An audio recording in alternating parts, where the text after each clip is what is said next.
Assalamualaikum warahmatullahi wabarakatuh.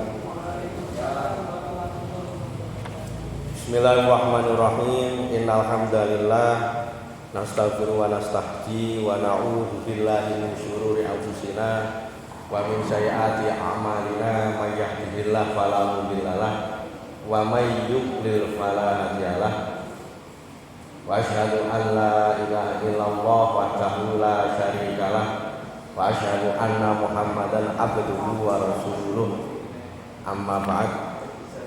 Yang kami hormati segenap pengurus Yayasan Universitas Islam Kediri, wabil khusus Bapak Kiai Rektor Kiai Ali Masan Musa dan beserta staf-stafnya. Alhamdulillah pada siang hari ini kita masih bisa berkumpul berwajah dalam acara penuh barokah ini, dan kita masih bisa menjalankan aktivitas ibadah puasa dengan keadaan sehat walafiat. Semoga amal ibadah kita diterima di sisi Allah Subhanahu wa taala. Amin ya rabbal alamin. Sebelum kita mengkaji kitab Arba'in Nawawi, marilah kita bacakan surat Al-Fatihah dulu untuk pengarang kitab, yaitu Imam Nawawi, juga kepada para pendahulu kita di yayasan ini, dengan harapan semoga amal ibadah mereka, amal ibadah kita diterima oleh Allah Subhanahu wa taala. Amin ya rabbal alamin. Al-Fatihah. A'udzubillahi minasyaitonir rajim. Bismillahirrahmanirrahim. Alhamdulillahirabbil alamin. Arrahmanir rahim. Maliki yaumiddin. Iyyaka na'budu wa iyyaka nasta'in. Shiratal mustaqim. Shiratal ladzina an'amta 'alaihim ghairil maghdubi 'alaihim. Amin. Bismillahirrahmanirrahim. Hadis yang ke-10, yaitu At-Thayyib al-halal syartul qabul. Jadi sesuatu yang hukumnya halalan juga thayyiban, ini syarat diterimanya amal. An Abi Hurairah radhiyallahu anhu qala Rasulullah sallallahu alaihi wasallam, diriwayatkan dari Abu Hurairah, beliau berkata bahwa Rasulullah ini bersabda, innallaha thayyibun la yaqbalu illa thayyiban. Sesungguhnya Allah itu maha bagus, maha baik, dan Allah tidak menerima kecuali amal yang baik. Innallaha amaral mu'minina bima amara bil mursalin. Dan sesungguhnya Allah memerintahkan orang mukmin dengan sesuatu yang diperintahkan kepada utusannya. Faqala ta'ala, ya ayyuhar rusulu kulu min thayyibati wa'malu sholihan. Wahai Rasul, makanlah dari perkara-perkara yang halal dan thayyiban, dan lakukanlah amal-amal yang baik. Wa qala ta'ala, ya ayyuhalladzina amanu kulu min thayyibati ma razaqnakum. Dan Allah juga berfirman, wahai orang-orang yang beriman, makanlah dari perkara-perkara yang halal, yang thayyiban, yaitu berupa perkara-perkara yang aku rizkikan kepada kalian semua. Tsumma dzakara ar-rajul yutilu safar as'atha aghbaro yamudu yadai ila sama, ya Rabbi ya Rabbi. Kemudian Kanjeng Nabi menceritakan bahwa ada laki-laki yang di situ melakukan perjalanan panjang. Kemudian dia berpenampilan seperti orang yang zuhud, rambutnya itu rewok-rewok, seperti tidak pernah berpenampilan, mukanya penuh dengan debu, dan dia berdoa menadahkan tangannya menghadap langit dan berkata, wahai Tuhanku, wahai Tuhanku, wa mat'amu haram wa mashrabu haram wa malbasu haram. Akan tetapi ironinya, ketika dia menampakkan perilaku zuhud, akan tapi dia mengkonsumsi perkara yang haram. Pakaiannya juga dihasilkan dari barang-barang yang haram. Kemudian minumannya juga berasal dari perkara-perkara yang haram. Wa ghudhiya bil haram, dan dia senantiasa memakan dari barang-barang yang diharamkan. Fa anna yustajabu lahu, dan bagaimana bisa doanya ini dikabulkan. Rawahu Muslimun. Dari hadis ini bisa kita pahami bahwasanya Allah Subhanahu wa taala ini sangat mencintai hambanya yang di situ berpenampilan baik. Jadi pakai pakaian yang bagus, yang sekira dipandang orang itu enak. Dan yang paling penting, Allah Subhanahu wa taala juga sangat mencintai atau mungkin sangat mewajibkan hambanya untuk mengkonsumsi, untuk memakai pakaian, dan untuk beramal dengan amal yang baik, bukan dengan perkara yang haram. Ini yang paling penting. Kemudian hadis selanjutnya adalah al-akhdhu bil yakin wal bu'du anis syubhat. An Nabi Muhammad Al-Hasan bin Ali bin Abi Thalib sibti Rasulillah sallallahu alaihi wasallam qala hafidtu min Rasulillah da' ma yaribuka ila ma la yaribuk. Dari Sayyidina Hasan bin Ali bin Abi Thalib yang merupakan cucu dari Kanjeng Nabi, beliau mengatakan bahwasanya Rasul pernah bersabda, tinggalkanlah perkara yang meragukanmu menuju perkara yang tidak meragukanmu. Rawahu At-Tirmidzi wa Nasa'i. Dari hadis ini dapat dipahami bahwa kita diperintahkan oleh Allah untuk menjalani segala sesuatu dengan keyakinan. Jadi tidak boleh didasari dengan keraguan-raguan. Karena apa? Karena orang yang di situ ragu-ragu, maka dia tidak akan bisa beramal dengan amal-amal yang memenuhi syarat dan memenuhi rukun. Sehingga ketika orang itu melakukan sesuatu dengan keraguan-raguan, maka dia beramal itu hanya asal-asalan. Dan ketika dia itu beramal hanya asal-asalan, maka hasilnya pun juga tidak maksimal. Sehingga betul dikatakan oleh penyair Arab itu, idil fatah asbati badulufi wa kuluman lam ya'akid lam yantafi. Jadi orang yang di situ tidak mempunyai keyakinan, maka dia akan tidak bermanfaat ilmunya. Karena seseorang itu dianggap tinggi derajatnya sesuai dengan keyakinannya. Kemudian al-istighal bima yufid. An Abi Hurairah radhiyallahu anhu qala Rasulullah sallallahu alaihi wasallam min husni islamil mar'i tarku ma la ya'nihi. Diriwayatkan dari Abi Hurairah bahwa Rasul ini bersabda bahwa tanda dari kebaikan seorang dalam memeluk agama Islam adalah meninggalkan sesuatu yang tidak penting.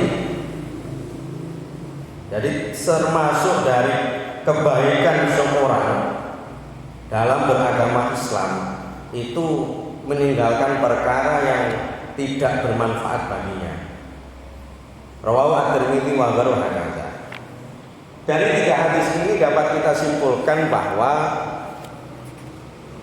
ketiga hadis ini menunjukkan bahwa Islam itu sangat memperhatikan kualitas keberagamaan para penganutnya. Nah, bagaimana cara mewujudkan hidup yang berkualitas? Ya, maka kita harus menata dari hal yang terkecil, dari makanan kita, dari pakaian kita, dari cara kita ini bekerja, beramal.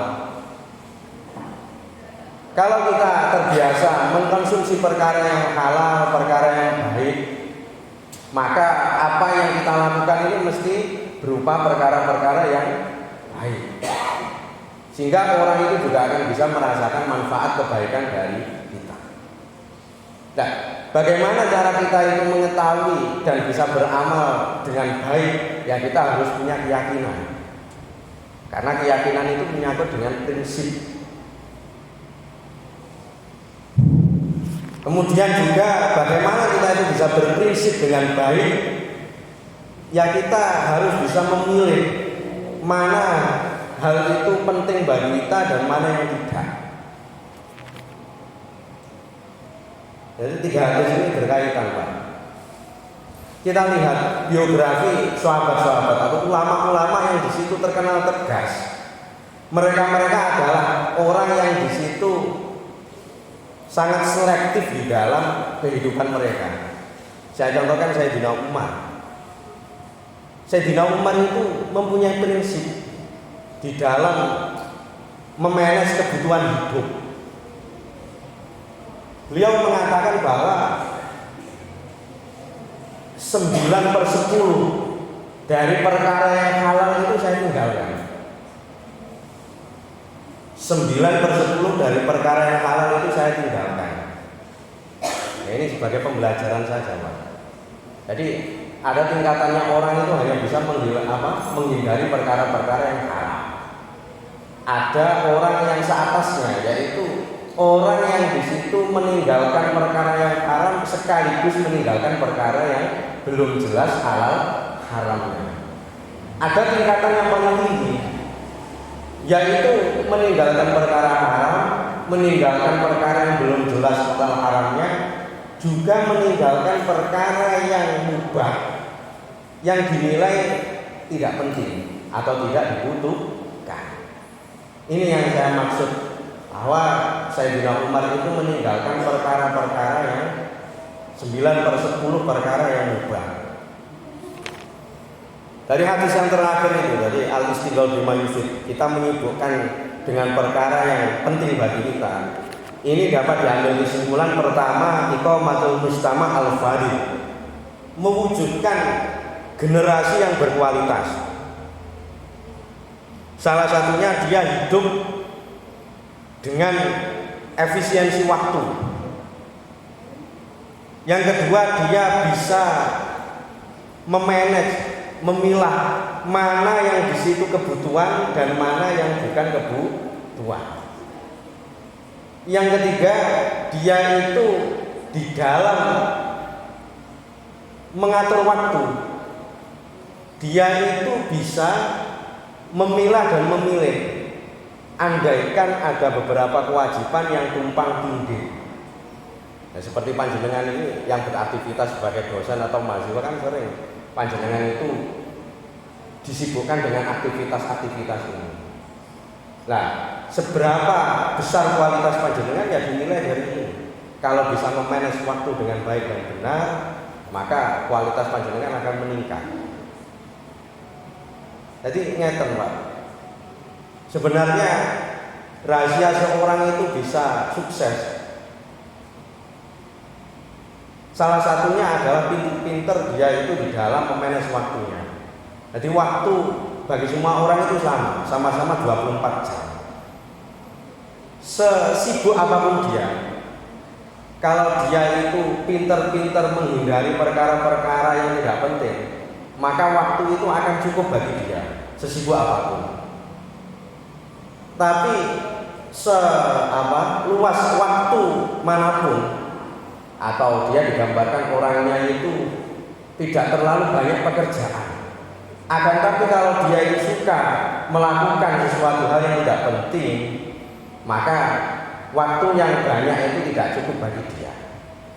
Sehingga bisa kita lihat biasanya banyak orang, entah santri atau entah mahasiswa itu sama. Ketika dia itu hanya hura-hura saja hidupnya, ketika dia itu banyak menghabiskan waktu dengan liburan, nuruti sumpah, maka tugas apapun yang diberikan, meskipun sedikit, biasanya banyak yang tidak dilakukan. Ya karena ini, bukan karena tidak mampu, tapi karena dia itu banyak melakukan hal-hal yang membuang-buang energi atau waktu. Jadi ini yang saya katakan bahwasanya iqamatul mujtama al-fadil. Dari hadis ini atau dari sistem orang itu menghargai waktu, menghargai kesempatan waktunya, ini akan bisa menghasilkan generasi-generasi yang baik. Saya contohkan seperti Al-Maghfur almarhum almarhumlah yaitu Kiai Haji Ma'ruf Ali. Kiai Haji Ma'ruf Ali itu seorang yang bisa dikatakan lengkap.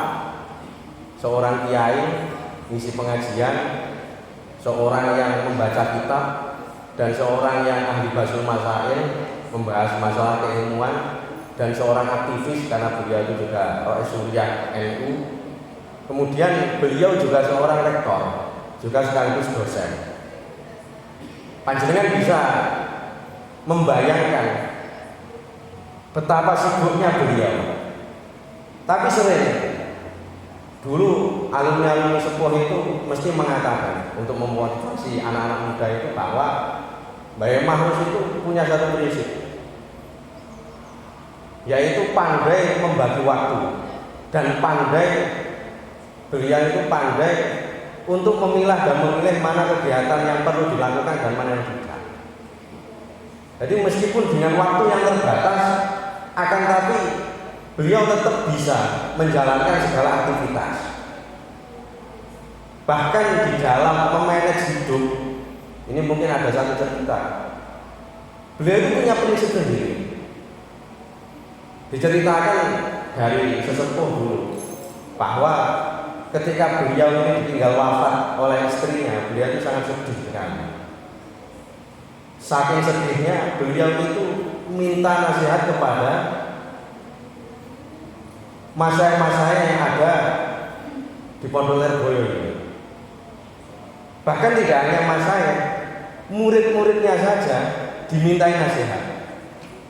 Ya namanya orang ditinggal istri yang setiap hari ini mendampingi, beliau itu susahnya bukan main. Bahkan salah satu asbab meninggalnya beliau itu karena sangat sedihnya ditinggal istri.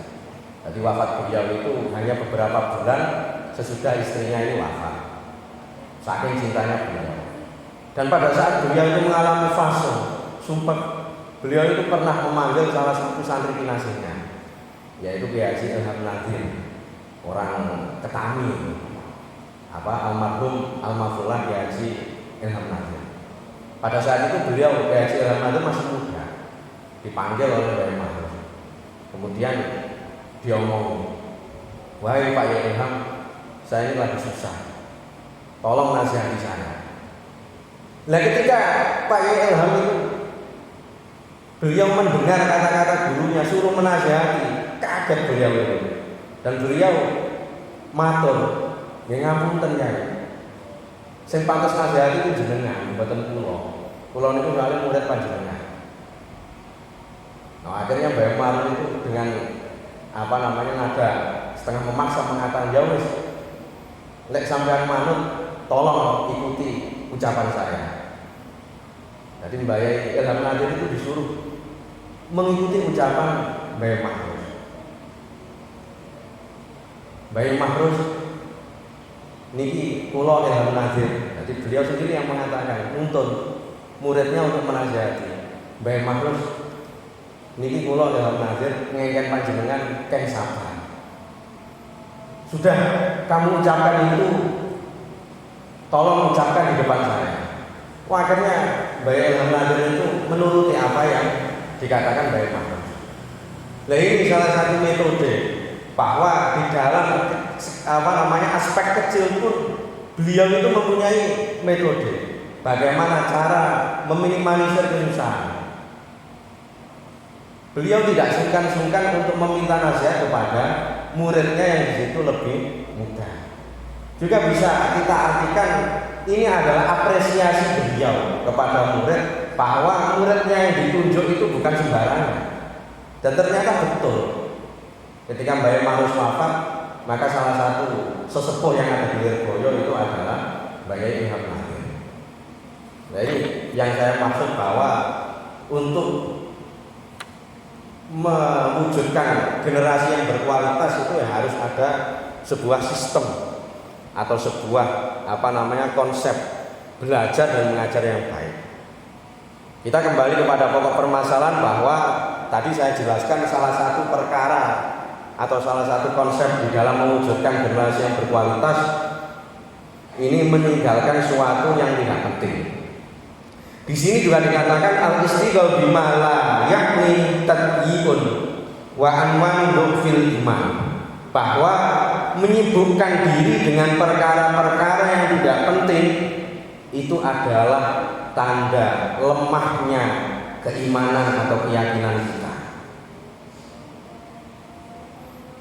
Oleh karenanya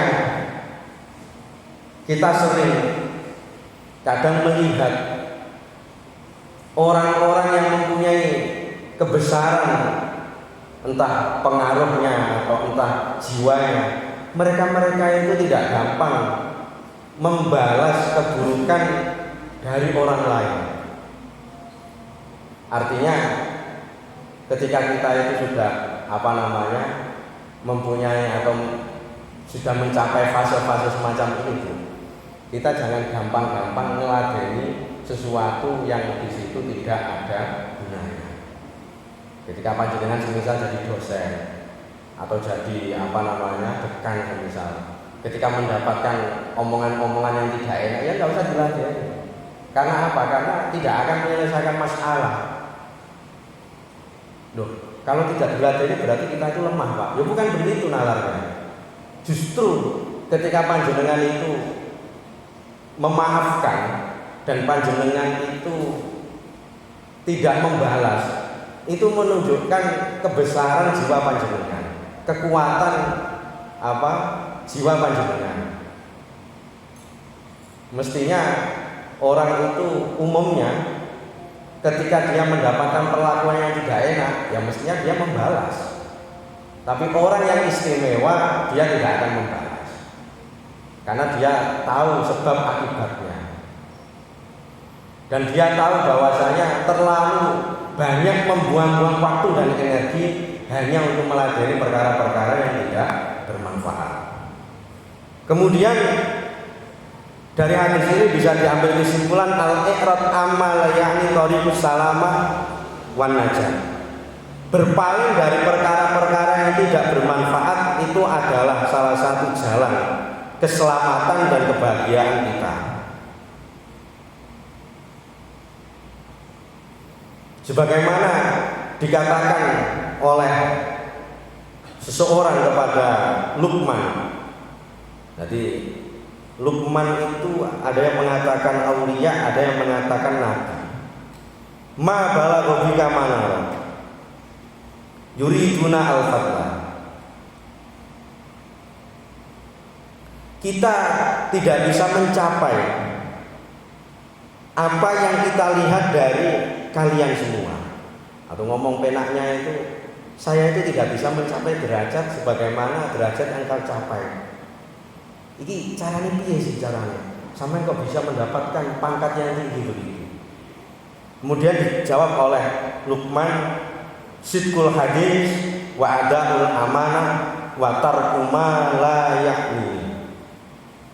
Saya mendapatkan derajat-derajat semacam ini ya salah satunya dengan jujur dalam berbicara. Jadi orang itu ketika menyampaikan suatu apa adanya, meskipun tidak dibungkus dengan hal yang menarik, orang itu akan bisa menilai, Pak. Lama-kelamaan orang itu akan bisa menilai bahwa ketika dia itu sering mengatakan sesuatu yang sesuai dengan realita, orang itu akan bisa menilai kualitas dari apa yang dia omongkan. Yang kedua, wa adaul amanah. Adaul amanah yaitu menjalankan amanah dengan baik dan benar. Jadi salah satu untuk menaikkan kualitas dalam hidup itu adalah kita pintar-pintar menjaga amanah. Ngapunten, Pak. Dulu sering saya dipeseni bahwa ketika kamu di rumah ini mendapatkan amanah, tolong jangan disia-siakan. Meskipun kita di dalam menjalankan amanah itu tidak menghasilkan apa-apa. Saya bahasakan tidak menghasilkan uang lah, atau tidak menghasilkan sesuatu yang bisa kita manfaatkan. Karena apa? Karena minimal ketika kita itu bisa memegang amanah dengan baik, maka orang yang memberikan amanah itu akan menaruh respek kepada kita. Tadi saya mau. Sehingga saya lihat dari guru-guru saya ketika mengaji atau mengajar, mereka itu tidak gampang-gampang meninggalkan pengajiannya. dengan apapun alasan. Jadi tetap dilakukan dengan sekuat tenaga. Yang ketiga, al-qalbul masghul billah ta'ala muridun amma la ya'lamu min syu'unil khalqi. Hati yang di situ tersibukkan dengan Allah dan senantiasa berpaling dari perkara yang tidak bermanfaat, maka itu adalah sabab orang itu bahagia dunia akhirat.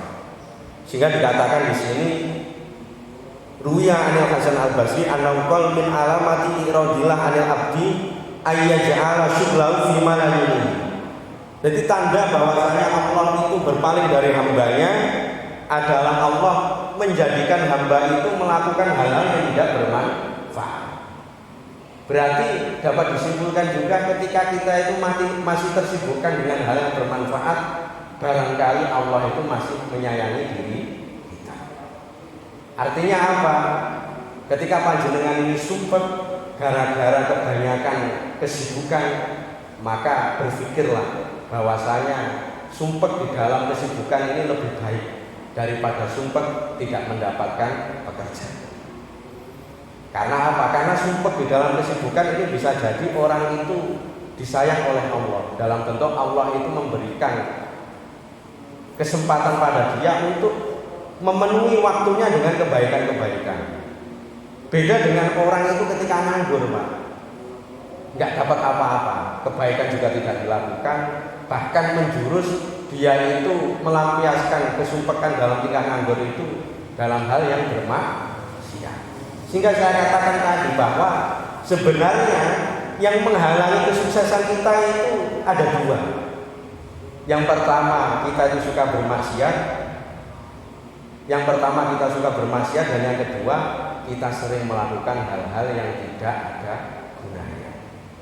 Sehingga pantas seperti yang didawuhkan oleh beliau-beliau dulu bahwa asbabun najah syai'an. Jadi orang itu ketika ingin sukses itu ada dua. Yang pertama, tarkul ma'asi, meninggalkan kemaksiatan. Yang kedua, tarku ma la ya'ni, jadi meninggalkan perkara-perkara yang tidak bermanfaat. Mungkin itu yang bisa kami sampaikan, dan kami minta maaf mungkin kami sebenarnya tidak jadwalnya, tapi karena ada teman kami yang di situ yang biasanya ngisi, beliau ini alhamdulillah diberi momongan oleh Allah Subhanahu wa taala, jadi masih di rumah sakit, dan kami mintakan surat Al-Fatihah, semoga beliau dan istrinya ini selalu dalam keadaan sehat walafiat. Amin ya rabbal alamin. Ala niat as-sholihah. Al-Fatihah. A'udzubillahi minasyaitonir rajim. Bismillahirrahmanirrahim. Ar-Rahman.